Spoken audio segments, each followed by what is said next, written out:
الله أكبر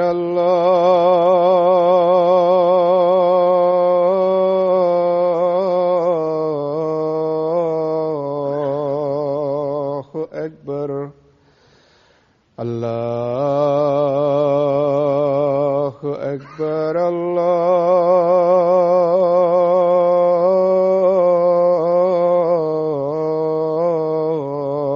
الله أكبر أشهد أن لا إله إلا الله أشهد أن لا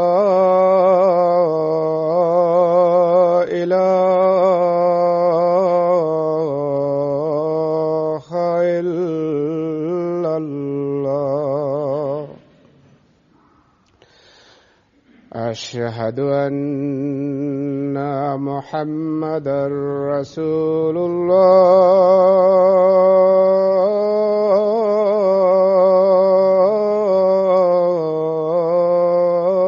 الله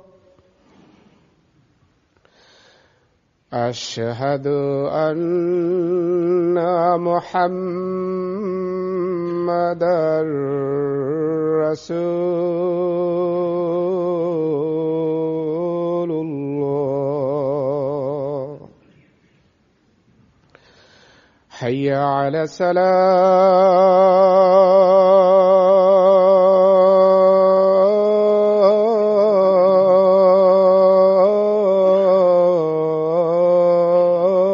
الصلاة حي على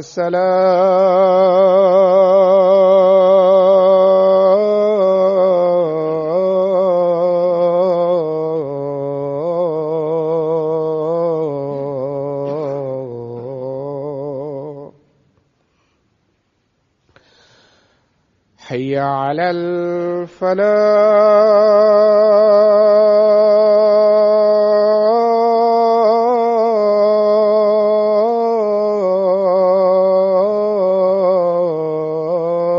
الفلاح حي على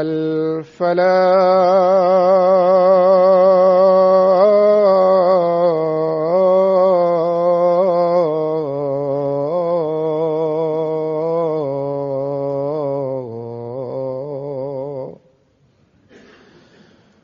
الله أكبر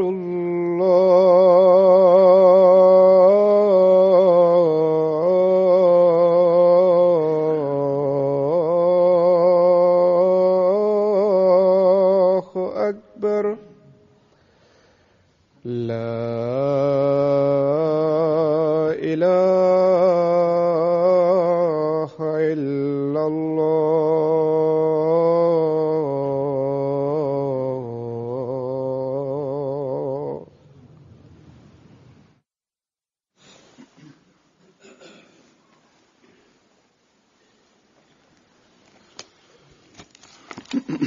السلام عليكم ورحمة الله.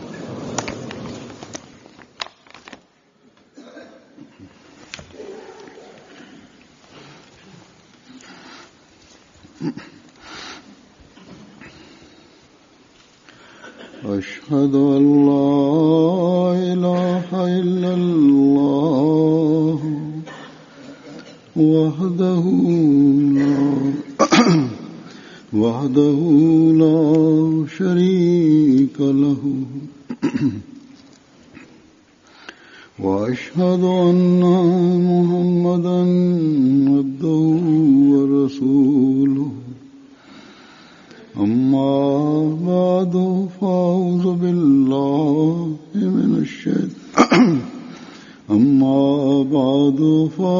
بالله من الشيطان الرجيم.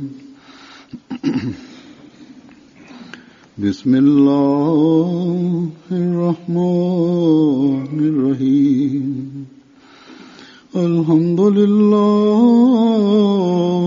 رب العالمين الرحمن الرحيم مالك يوم الدين إياك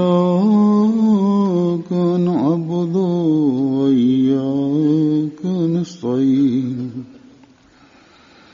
اهدنا الصراط المستقيم صراط الذين أنعمت عليهم غير المغضوب عليهم ولا الضالين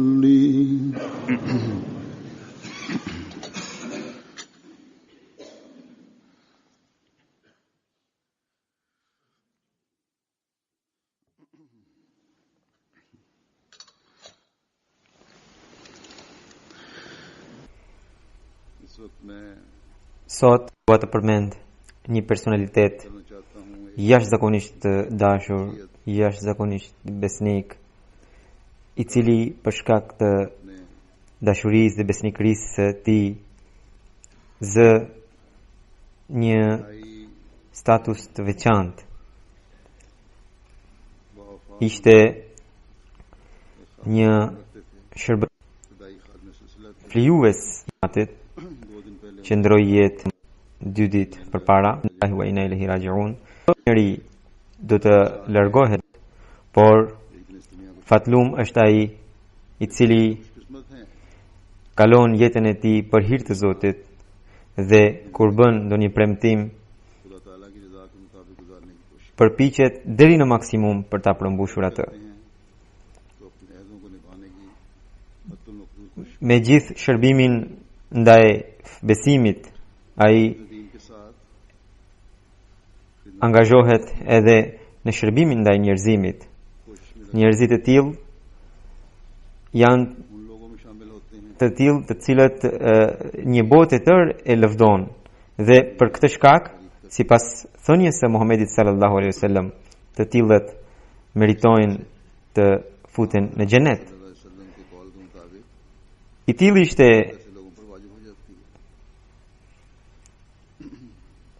edhe shërbëtori i xhamatit musliman Ahmedia, një ndihmës i fuqishëm i kalifat që kishte një sedër të madhe xhamatit dhe ndaj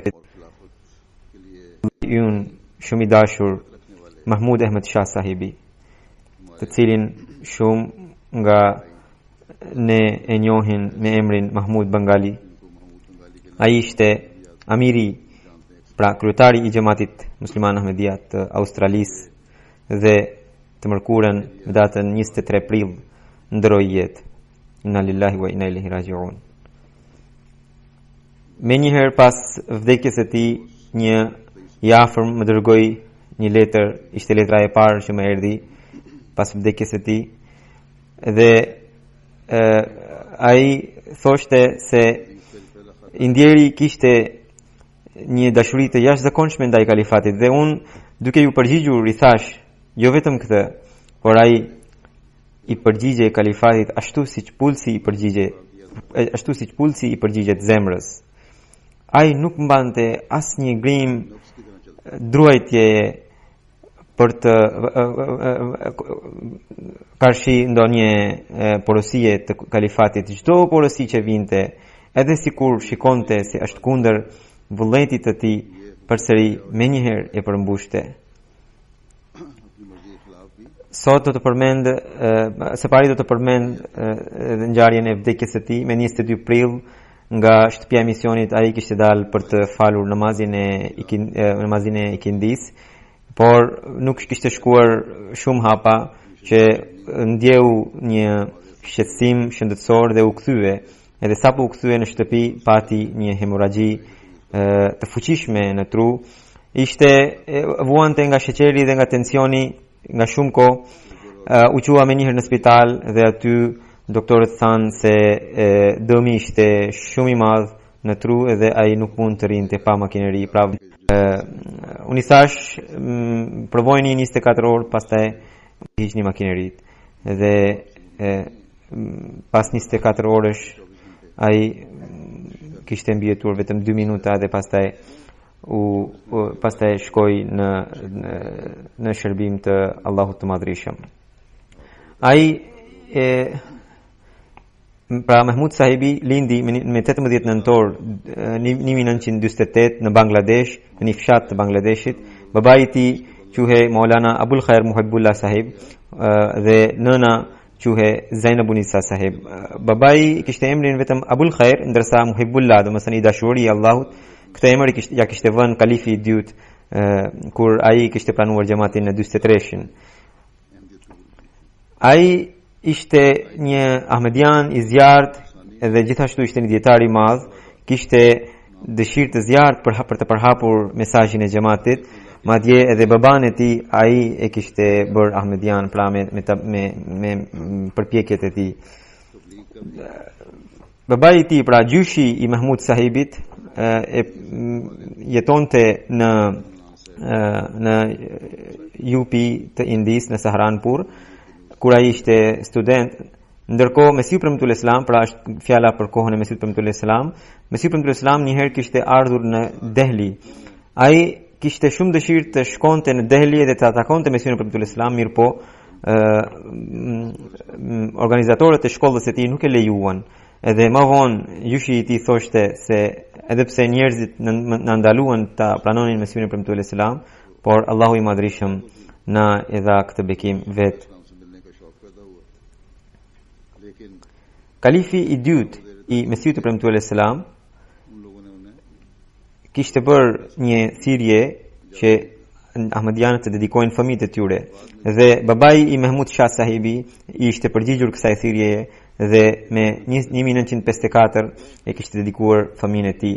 Mahmud Shah Sahibi kishte ardhur në Pakistan të Rabwas, në Rabwa të Pakistanit për të bërë misionar në një moshë shumë të vogël, pra në vitin 1962, dhe në 74-ën ai përfundoi doktoratën e tij dhe pastaj në 77-ën u martua me të bijen e Maulvi Muhammad Sahibit, i cili ishte atëherë amiri i Bangladeshit. Shah Sahibi ka lënë pas 3 vajza dhe 1 djalë, që të gjithë janë të martuar dhe të gjithë janë të angazhuar në shërbimin e xhamatit. Disa ngjarje të fëmijërisë së tij ajo kishte shkruar dhëndrit, thotë që gjatë studimeve pra në fakultetin e xhamatit, një herë duke luajtur futboll, ai ishte vrarë shumë keq në gjuhë. Ishte smurur shumë keq atëherë dhe u kthye në Bangladesh. Edhe klima e Rabwas ishte shumë e vështirë për të, shumë vap dhe ujë një meld dhe shpesh kishte shqetësime në bark edhe prindërit larg. Dhe për këtë arsye ai si fëmijë nuk kishte asnjë tërheqje në Rabwa. Pra i dërmuar dhe i plagosur u kthye në Bangladesh dhe pra Bangladesh i cili në atë kohë quhej Pakistani lindor. E kishte vendosur që nuk do të kthehej më në Rabwa.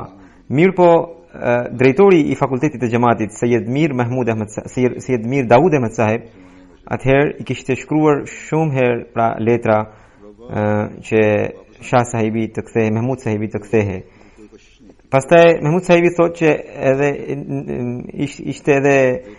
ishin edhe lutjet e babait të tij të cilat indikuan që ai u kthye përsëri në Rabwa edhe u tregua i gatshëm që t'i bënte ball klimës rrept të Rabwas dhe ushqimit të papëlqyeshëm për të.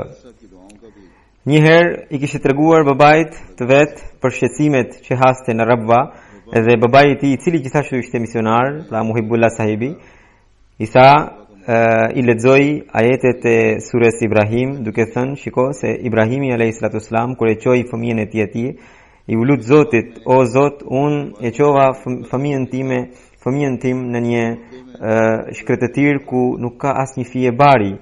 Dhe duke ju referuar këtij ajeti, babai i tha që shiko, ti je në një qytet të cilin e ka ngritur kalifi i Allahut. Nëse nuk tregohesh i gatshëm për të qëndruar në atë qytet, atëherë edhe lidhja jote me baban tënd është e pakuptimt. Edhe Mahmud sahibi thotë që pas kësaj jeta e tij kishte marrë një hovë dhe ai shikoi ndryshime të mëdha. Mujibur Rahman sahib, avokati i Rawalpindi të Pakistanit, thotë që Mahmud sahibi ishte njëri shumë i heshtur edhe çdo punë bënte me mjeshtri. Ishte shumë besnik, çdo punë, pra siç tregova, kryente me përgjegjësi të madhe dhe deri edhe vdekjen e shikoi mu në kohën e punës. Kalifi i tretë i Mesiut të premtuar selam e kishte zgjedhur kryetar të rinjve të Khudamul, pra Sadr Khudamul Ahmadiyya, kryetar të rinjve të xhamatit. Edhe atëherë dolën në pa edhe aftësitë e tij të jashtëzakonshme si organizator. Mujibur Rahman sahibi thotë që ai kishte djalin e parë, pra fëmijën e parë, të cilën e kishte dedikuar, dhe duke ditur që djali i tij do të jetonte në një shoqëri jo të familiarizuar për të, i kishte thënë Mujibur Rahman sahibit që të kujdese për të. Pra kishte edhe mall ndaj fëmijës, mirë po ishte edhe i vendosur që fëmija e tij të bëhe i dedikuar dhe të bëhe misionar. Këto ishin pra disa nga ngjarjet e ditëve të fëmiris të tij. Ishte aq i thjesht dhe aq i dashur saqë edhe fëmijët e jo ahmedianëve që jetonin përreth shtëpisë së tij i afroheshin edhe e donin.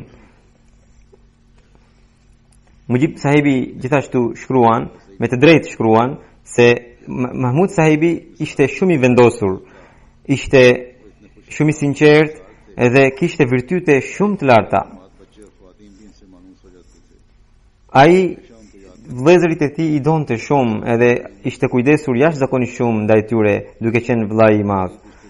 Dhe gjithashtu heshturazi ndihmonte të varfërit. Kishte lënë ca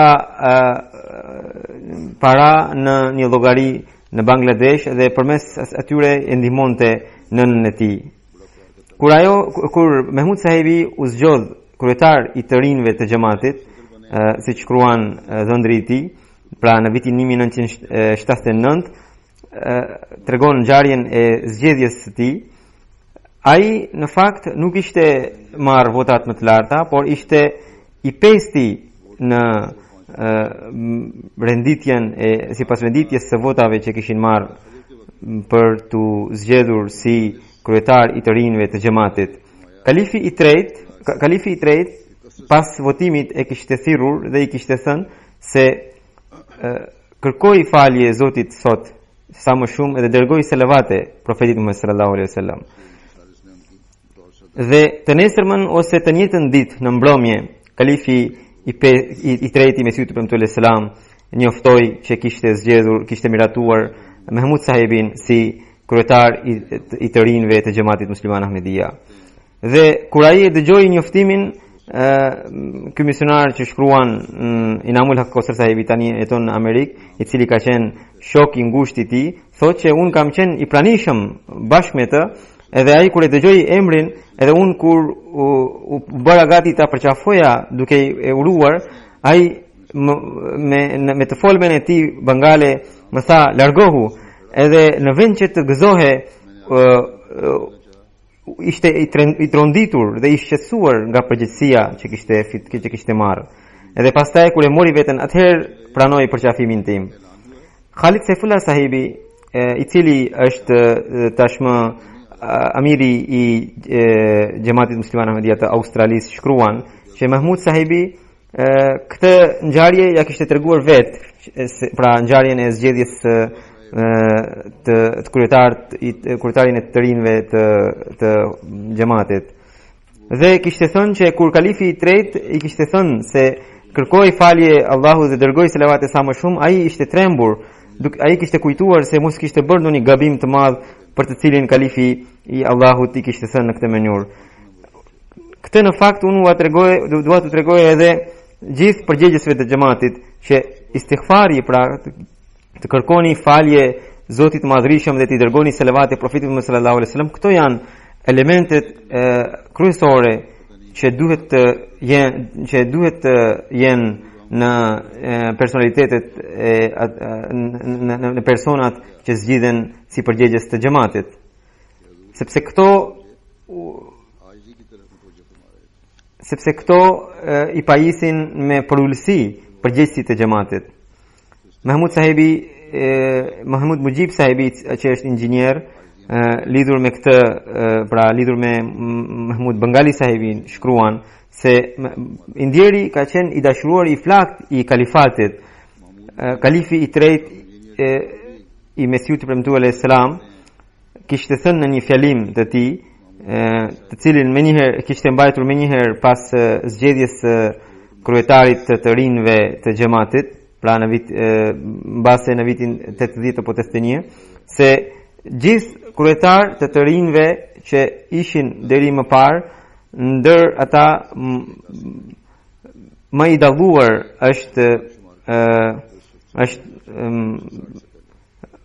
Mahmud Bengali sahibi, për sa I përket bindjes ndaj kalifatit dhe për sa I përket kërkimit të lutjeve të kalifit për veten. Ai gjatë kohës përgjegjësisë së tij si kryetar I të rinjve kishte shkruar edhe disa libra.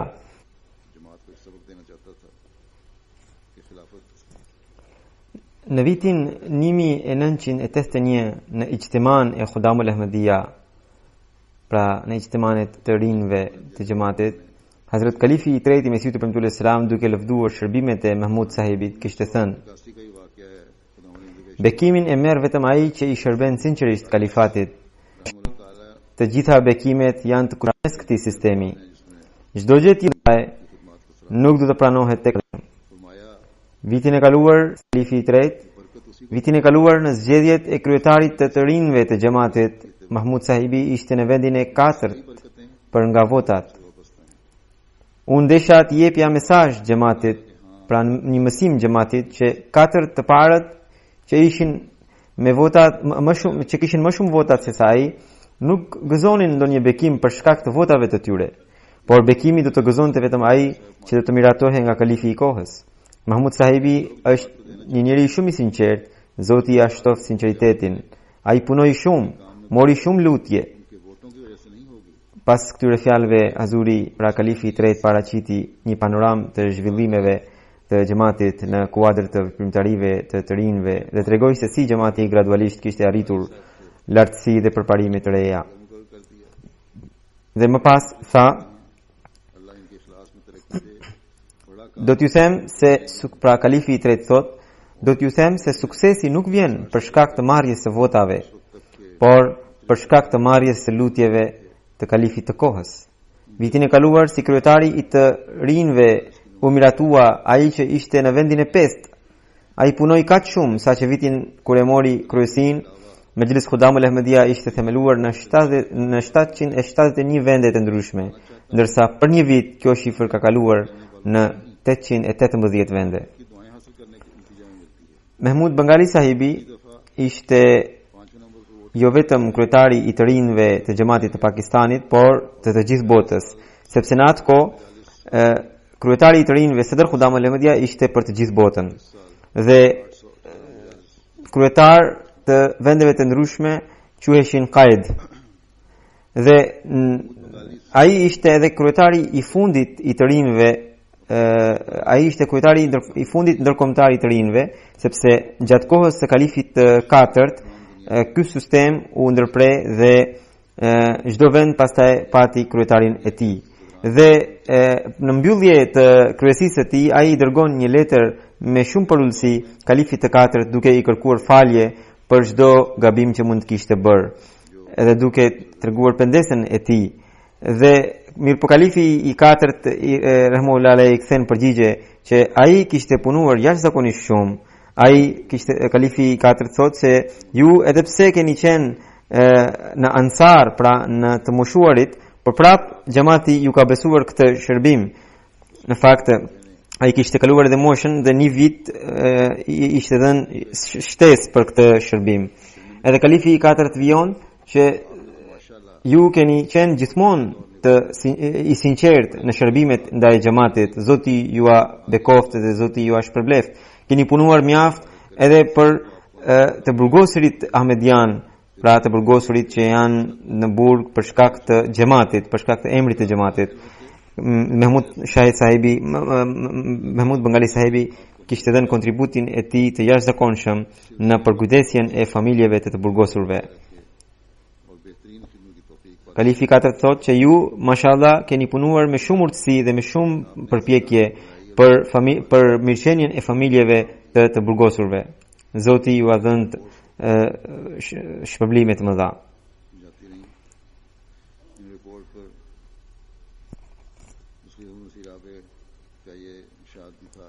Hazrat Kalifi i katërt në një letër i shkruan: shërbimet tuaja në lidhje me të burgosurit ahmedian janë shumë të vyera. Unë u gëzova shumë. Në fakt në vitin 84 shumë nga ahmedianët madjene që janë në qindra u burgosën për shkak të thënies së shahadetit. Dhe gjatë asaj kohe Khodamul Ahmedia dhe kryetari i të rinjve kanë dhënë shërbime të vyera. Kalifi i katërt thotë që unë jam gëzuar nga shërbimet tuaja. Unë kështu kisha dashur që të rinë të shërbenin xhamatit. Gjatë periudhës së tij, Khodamul Ahmedia, pra organizata e të rinjve të xhamatit, ka arritur horizonte të reja dhe përparime të reja. Khodamul Ahmedia kishte ngritur një fondet për të burgosurit e xhamatit dhe po ashtu për shoqatën Buyutul Hamd kishte dhënë një kontribut të madh financiar dhe Mukarram Mahmud Ahmad sahibi ishte shpirti i këtij kontributi.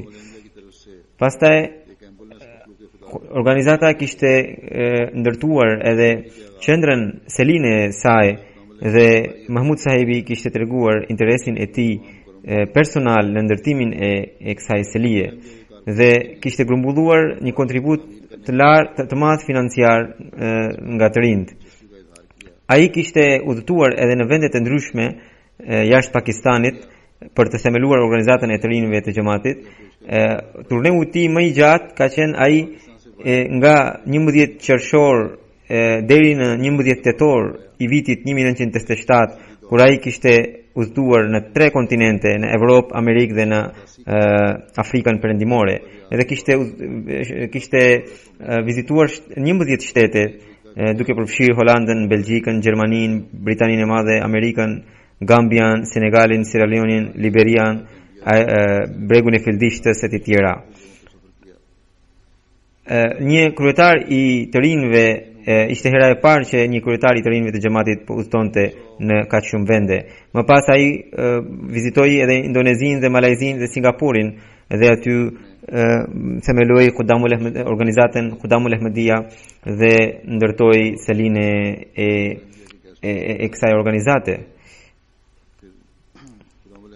Kalifi i katërt i Mesiut të Premtuar alayhis salam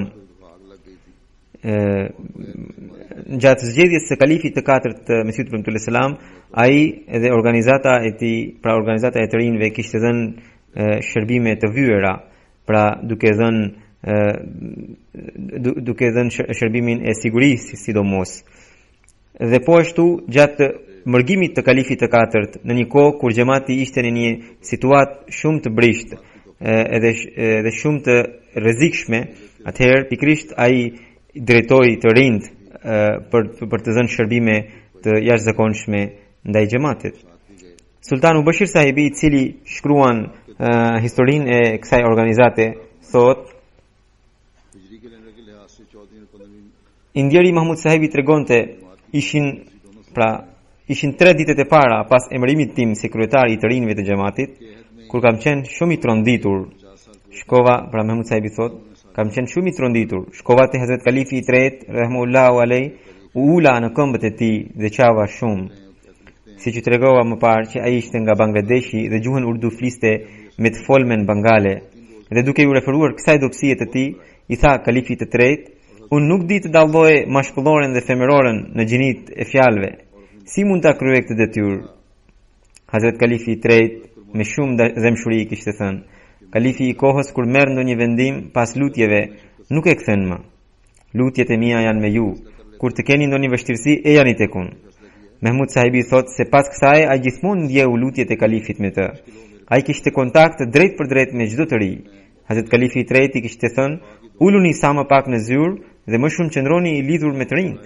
Dhe Mahmud Sahibi kur shkonte në zyrë në mbrëmje nuk ule në zyrë, por vendoste një karige në obor dhe aty ule. Ishte godina e zyrës së të rinjve të xhamatit, ku kalonin vetëm të rinjt e xhamatit.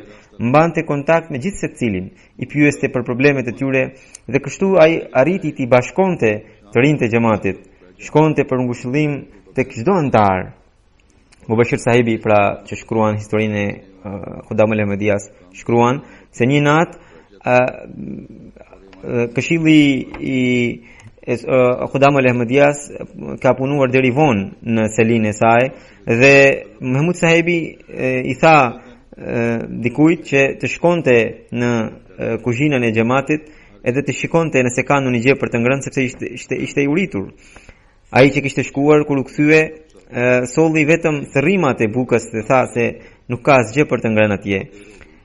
Edhe pse ishte kryetari I të rinjve, por as rojës e as kujt nuk tha ndonjë gjë dhe tha se pikërisht këto thërrima janë bekime.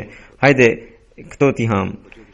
Ai edhe pse vuante nga diabeti dhe ata që janë me diabet kur ndihen të uritur atyre u duhet të hajnë patjetër, por ai edhe në këtë gjendje nuk shfaqi ndonjë shqetësim, edhe pse në atë zonë afër ishte shtëpia e sekretarit të kësaj organizate, mirëpo nuk deshi ta shqetësonte as atë në këtë orë të vonë.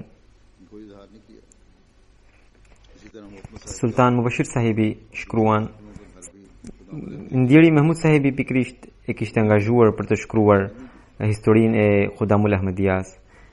Ai nga që kishte, siç u thash, një të folme bengale dhe këtë gjuhë pasqyrohe shpesh edhe në shkrimin e tij dhe në letrat e tij. Në 2010-ën erdhi dhe mori pjesë në gjelsen e Anglisë edhe kishte shkruar disa letra dhe raporte dhe shpesh Sultan Mubashir Sahibin porosiste të shkruante letrat. Ai thotë që nganjëherë duke parë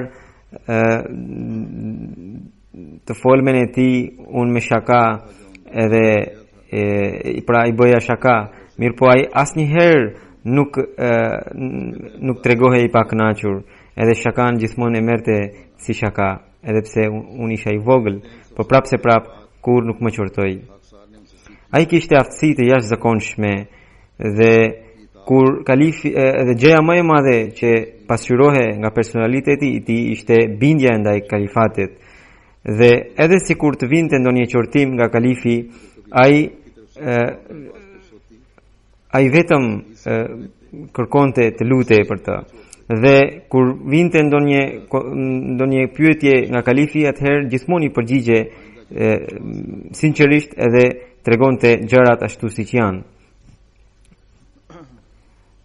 Feroz Alam Sahibi shkruan që ai kishte shkuar, Feroz Alam Sahibi kishte shkuar në xhamia në fakultetin e xhamatit në vitin 82, edhe arriti Mahmud Sahibi kishte një tregohej shumë I dëmshur ndaj Feroz Alam Sahibit, duke parë që fëmijë Abanji për të paruar fakultetin e xhamatit për të bërë misionar.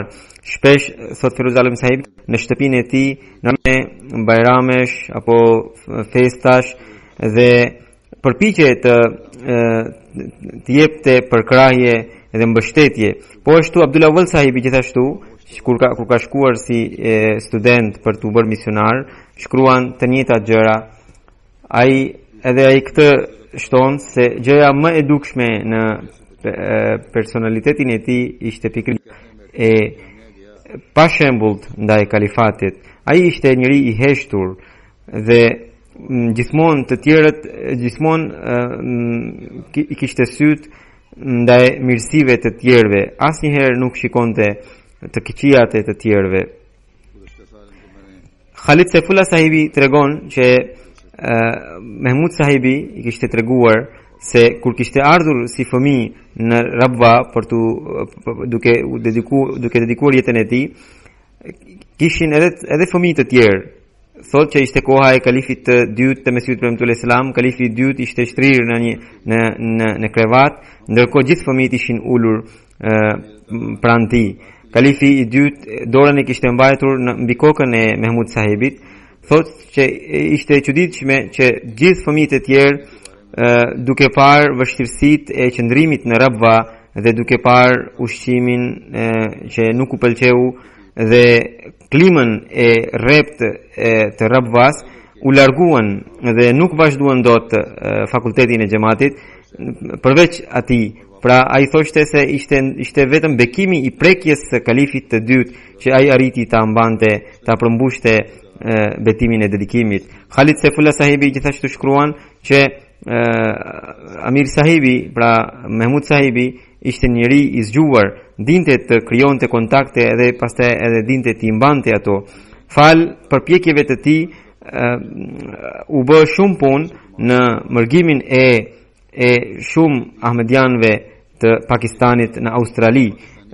Me udhëzimin e kalifit të katërt, shumica prej tyre, pra ahmedianët që u mërguan, u vendosën në qytete të mëdha, në qytete të ndryshme të mëdha të Australisë. Edhe tashmë në secilin qytet është themeluar xhamati i fortë. Në kohën kur ai ishte caktuar amir atje, në Australi ishin vetëm disa qindra ahmedian, por tani ahmedian atje janë në mijëra. Në Sydney është ndërtuar xhamia e xhamatit, në qytete të ndryshme si Brisbane, Melbourne, Adelaide dhe Canberra dhe në shumë qytete tjera janë ndërtuar xhamit dhe janë ndërtuar qendrat e xhamatit dhe mashallah është në çdo qytet është tashmë një xhamat i fortë. Sekretari kombëtar i tërbiatit të xhamatit të Australisë, Imran Hasan sahibi, thotë që Amir sahibi kishte ardhur në vitin 1901 dhe si amiri i Australisë dhe kryemisionari i Australisë, dhe atëherë xhamati ishte shumë pak, mirë po gjatë gjithë qëndrimit të tij ai bëri projekte shumë të mëdha.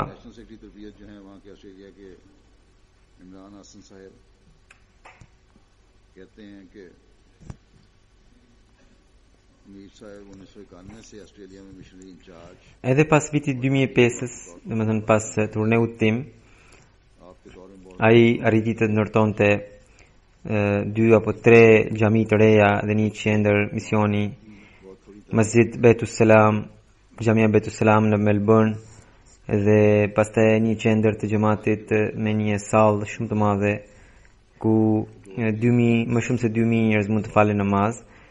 Edhe përveç kësaj janë edhe xhamit të tjera të cilat janë ndërtuar në mbikëqyrjen e Amir sahibit.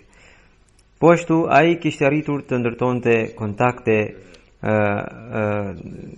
komunikimi me të dyja partitë politike të Australisë dhe forcoi kontaktet e xhamatit me to dhe arriti të kishte kontakte të forta në lidhje me mërgimin e ahmedianëve të Pakistanit në Australi. Ai përveç kësaj krijoi një ambient, një atmosferë vëllazërie midis gjithë komsive që gjenden në Pakistan, pra po bëhet fjalë për ahmedianët. Aty nuk janë vetëm pakistanez, por janë edhe nga bregu i Fildishtës, nga ishujt Fiji dhe nga Afrika. edhe nën kujdesin e Amir Sahibit të gjithë jetojnë me një frymë vëllazërie. Ai kishte aftësi të veçantë për të njihte shumë mirë personat edhe sipas aftësive të tyre u jepte i ngarkonte me detyra. Kjo në fakt është aftësia kryesore e një administratori dhe çdo kush në xhamat duhet të ketë këto aftësi. Presidenti i xhamatit Victoria shkruan se ai ishte një njeri jashtëzakonisht i mençur dhe nuk nguronte të udhëzonte anëtarët e xhamatit edhe për gjërat e vogla.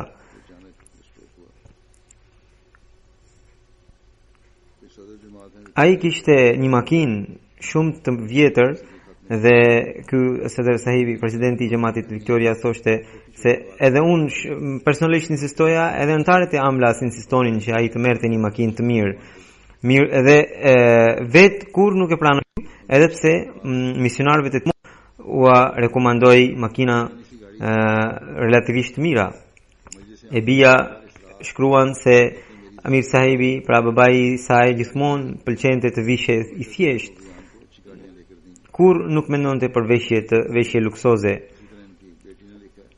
Ai kujdese shumë për shpenzimet e xhamatit dhe antarët e xhamatit i mbante mend me emrat. Në mbledhjet shura dhe në mbledhjet e tjera kur këshillonte të rinjt ose përgjegjësit të xhamatit, gjithmonë u referohe thënieve të kalifëve të xhamatit. Një antar i xhamatit i cili do të merrte pjesë në kampionatin kriket gjatë qëndrimit tim aty, po vinte nga një qytet i Australisë, mirë po për shkak të një fortune fluturimi i tij ishte anuluar apo ishte vonuar dhe ai i kishte mbetur hatri se nuk kishte marrë pjesë në kampionatën. Amir Sahibi i kishte shkruar që nëse ai edhe sikur të mos kishte marrë pjesë në kampionatën, nëse do të vinte dhe të shikonte Hazurin, atëherë kampionata e tij do të quhej e realizuar. Kur shkova unë në Australi, ai ishte jashtëzakonisht i sëmur dhe në një turneun tim për në Melbourne, në qytetin Melbourne, ai kush nuk kishte marrë pjesë dhe për këtë arsye kishte mbetur shumë i shqetësuar. Vazhdimisht merrte në telefon organizatorin e turneut dhe pyeste për se si shikonin ngjarjet. Në mbledhjet të Khudamul Ahmadiyya dhe Ansarullah dhe Lajna gjithmonë këshillonte që ata të përmbusheshin përgjegjësitë e tyre dhe nga mbikëqyrja e tij, nga fjalët e tij, me të vërtetë ishte krijuar një frymë vëllazërie, siç ju tregova. Ai kujdese shumë edhe për familjet e martirëve, pra gjën e parë, gjën kryesore e konsideronte pikërisht kujdesin ndaj familjeve të martirëve e kujtonte sikur gjëja më e parë. Ndërsa për të shkruar ankesë ndaj ndokujt dhe për t'i dërguar raport kalifit, këtë e quante si një gjë më të vështirë.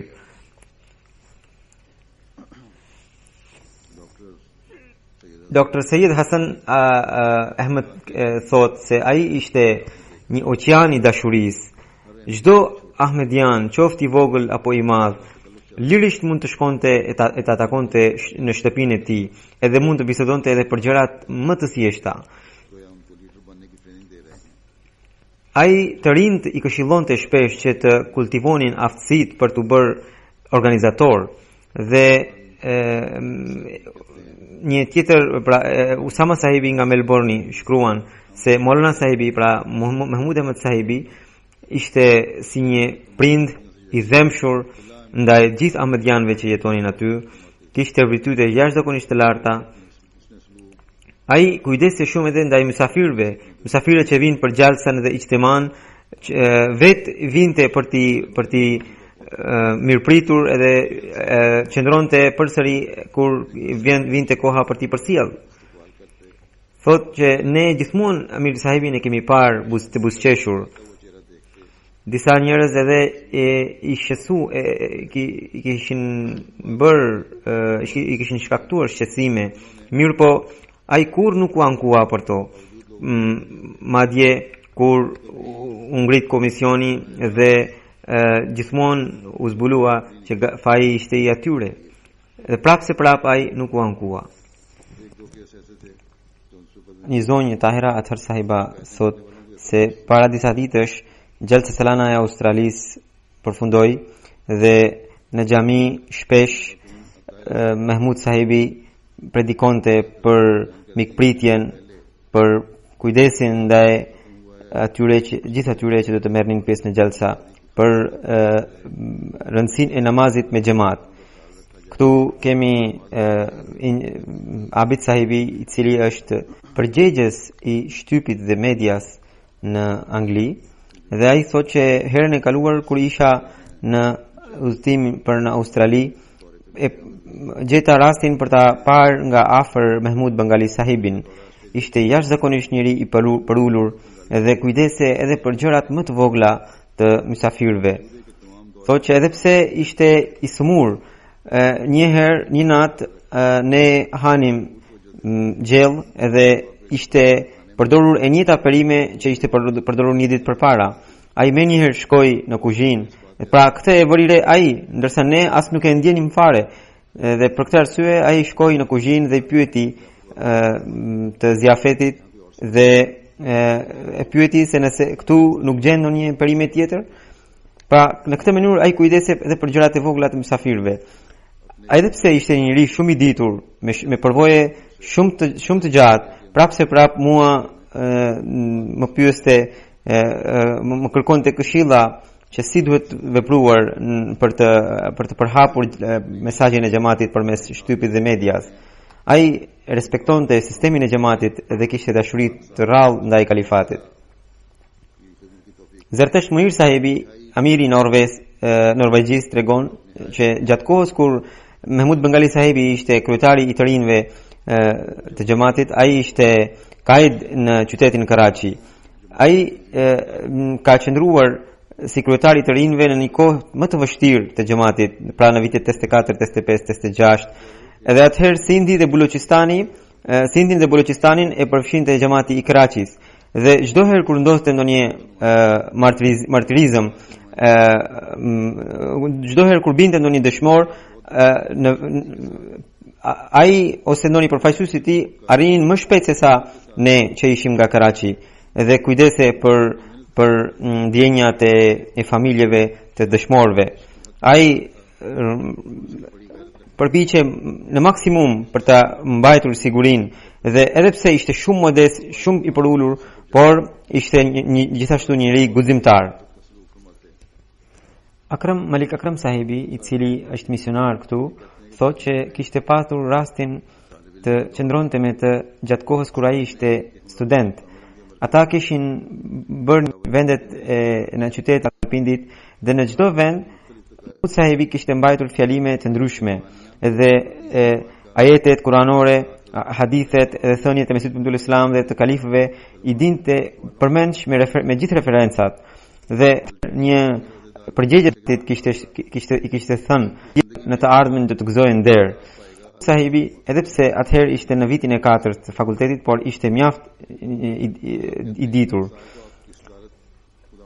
Thotë që gjatë kohës kur ai ka qenë kryetari i të rinjve, organizatës së të rinjve, edhe unë për 5 vjet kam qenë, thotë, në amilan e tij, pra në këshillin e tij. Dhe më kujtohet shumë mirë që ai ishte një njeri i mençur, me ndjenpret dhe shumë i guximshëm. Thotë një herë një oficer i lig ishte vendosur në Rabwa, pra nga qeveria, për të krijuar pengesa antarëve të xhamatit. Thotë që ai krijonte pengesa të panevojshme dhe Mahmud Sahibi, duke qenë si kryetari i organizatës së të rinjve, një ditë shkoi në zyrën e tij dhe me shumë guxim i foli ashpër dhe oficeri saqë oficeri u friksua dhe menjëherë i hoqi ato pengesa që kishte vënë në një punë. Dhe një herë tjetër në një fjalim të tij ai tha që disa njerëz thonë se Ahmedian të rinj janë shumë të mirë se sa jo Ahmedian. Edhe kishte bërë vërejtje për këtë thënie që kishte thënë dikush dhe tha se Mesihu premtues selam nuk ka ardhur që ne të gjejmë krahasime midis vetes dhe midis të tjerëve. Mesihu premtues selam ka ardhur që ne gjithë secili nga ne të krijojë ndryshime të qëndrueshme në shpirtin e tij. Nga Bangladeshi Zafar Ahmed Sahibi thotë që ai kishte pasur mundësinë të shërbente xhamatit në Bangladesh kur Bengali Sahibi, pra Mahmud Bengali Sahibi ishte aty. Dhe po ashtu vitin e kaluar Mahmud Bengali Sahibi kishte shkuar në një turne në Bangladesh, thoshte se edhe pse ishte i sëmur, por nuk e linte pa fal as tahajjudin, edhe në çdo falje vinte në xhami për të kryer namazin me xhamat. Dhe mysafirët që vinin së pari i kishte thënë organizatorëve që të mos ndalonin askënd që vinte për të atakuar, dhe gjithë mysafirët që vinin bënte mikpritje me paratë e tij. Pra këto janë në fakt cilësitë e tij që pak a shumë çdo kush që më ka shkruar i ka përmendur, sepse këto ishin shumë të dukshme në qenien e tij. Ataul Mujib Rashid, imami i xhamisë Fadl të Londrës, thotë që Mahmud Sahibi ishte një njeri shumë i sinqert dhe edhe në vitin 2004 unë kur kam shkuar për një muaj në Australi, çdo ditë në mëngjes ne shkonim për shëtitje, edhe temat kryesore që diskutonim ishte pikërisht kalifati, përparimi i xhamatit dhe pengesat që mund të vinë në këtë përparim, edhe me shumë dhimbje përmendte dobësitë që mund të kenë disa antarë të xhamatit, edhe pyeste se si ti largonim ato. Edhe thoshte se çdo herë kur shkonim në ndonjë xhamat vetëm tregonte se ky xhamat ka nevojë të ndriçohet në këtë temë, edhe ai në këtë temë. Në këtë mënyrë më udhëzonte.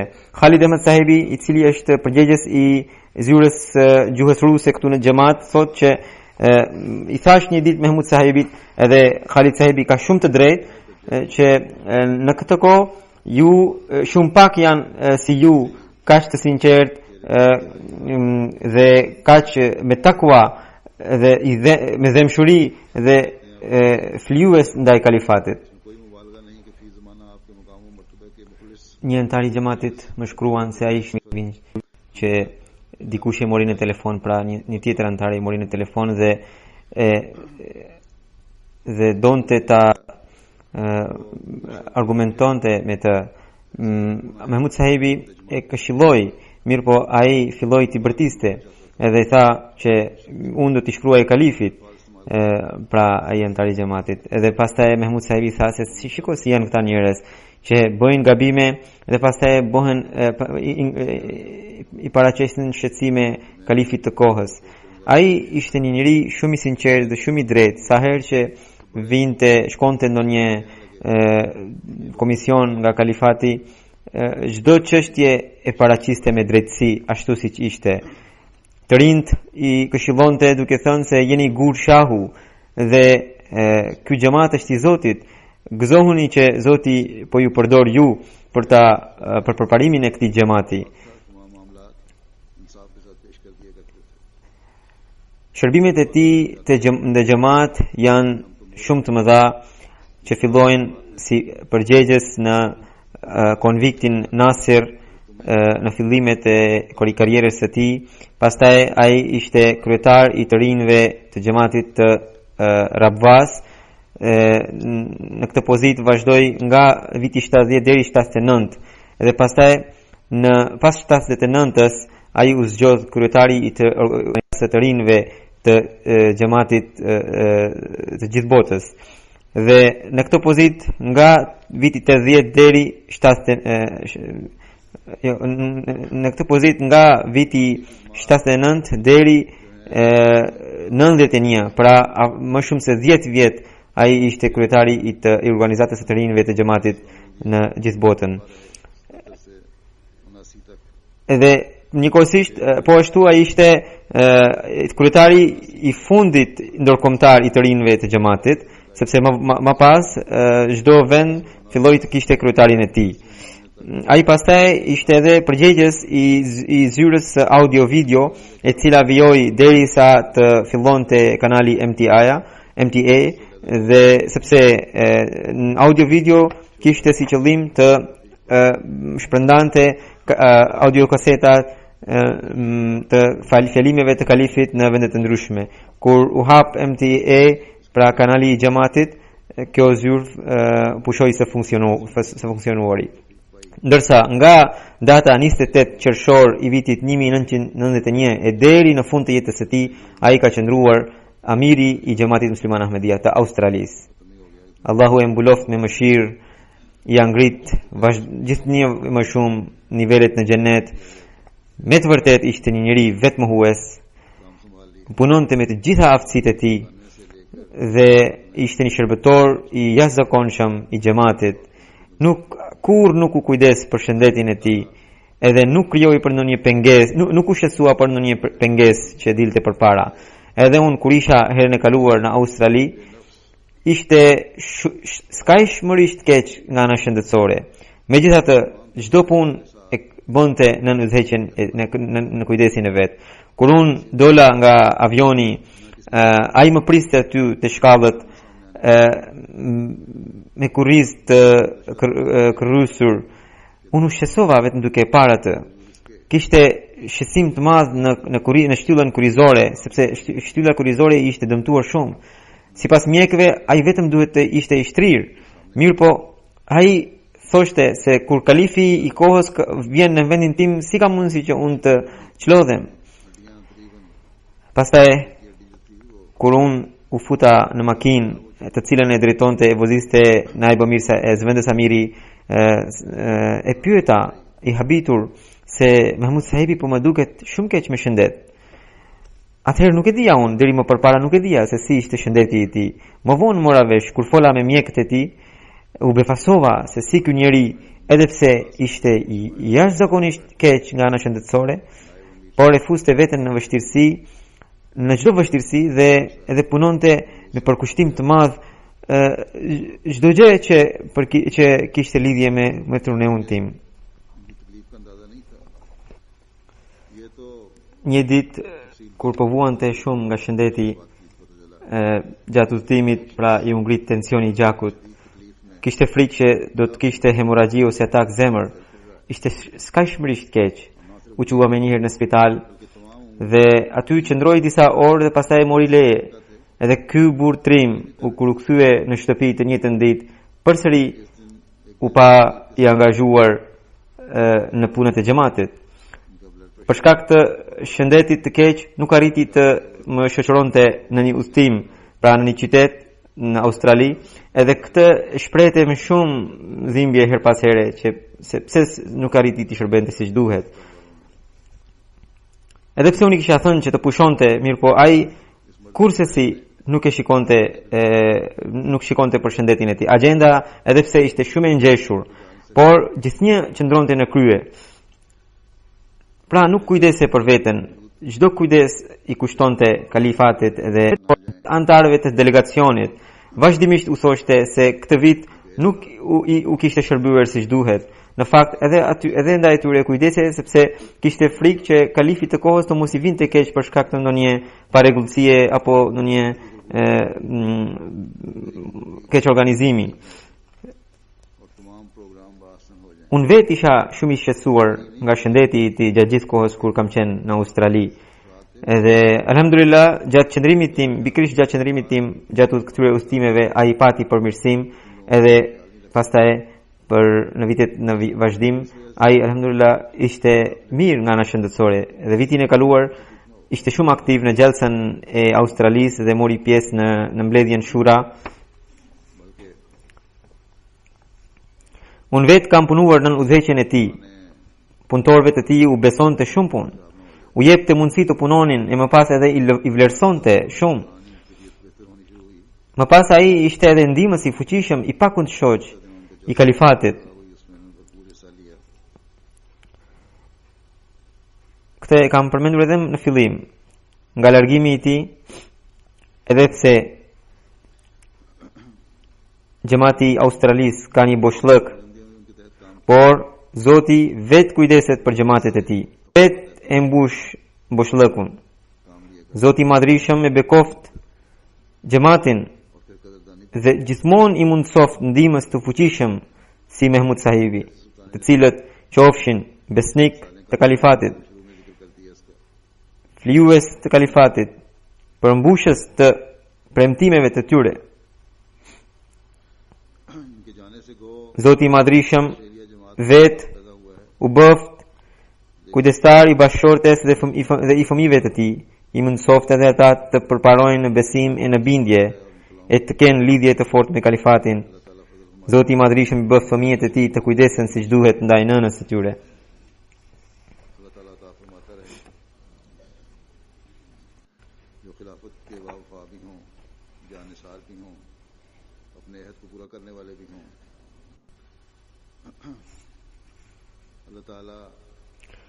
Pas namazit të gjumas, inshallah, do të udhëheq me mungesë pra janazën ghaib.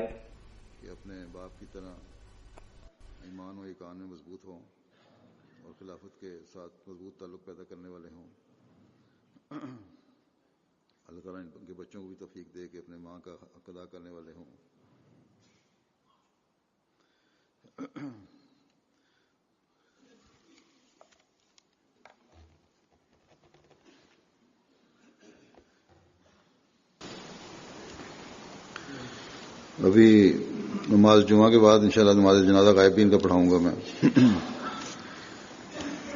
अल्हम्दुलिल्लाह नहमदुहु व नस्तईनुहु व नस्तगफिरुहु व नुमिनु बिही व नतवक्कलु अलैहि व नऊज़ु बिल्लाहि मिन शुरूरि अनफुसिना ومن سيئات أعمالنا من يهده الله فلا مضل له ومن يضلل فلا هادي له ونشهد أن لا إله إلا الله ونشهد أن محمدا عبده ورسوله عباد الله رحمكم الله إن الله يأمر بالعدل والإحسان وإيتاء ذي القربى وينهى عن الفحشاء والمنكر والبغي يعظكم لعلكم تذكرون اذكروا الله يذكركم وادعوه يستجب لكم ولذكر الله أكبر